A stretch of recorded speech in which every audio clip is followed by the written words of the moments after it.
Okay, here's the main problem with the device. First of all, the controllers are not set in place. They're wiggling, and it causes the disconnection from the game. The same applies to this controller. This one is kind of fine, but this one disconnects always.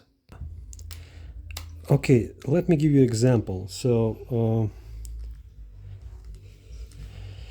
I'm playing the game.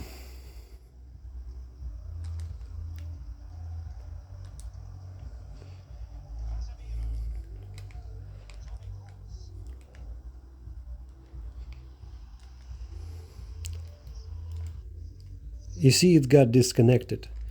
So I have to reconnect the controller and start again.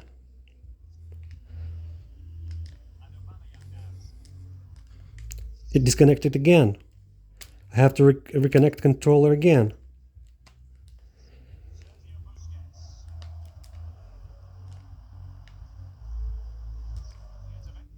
It's just got disconnected again. So I'm not doing anything crazy. I'm just playing and it just doesn't work.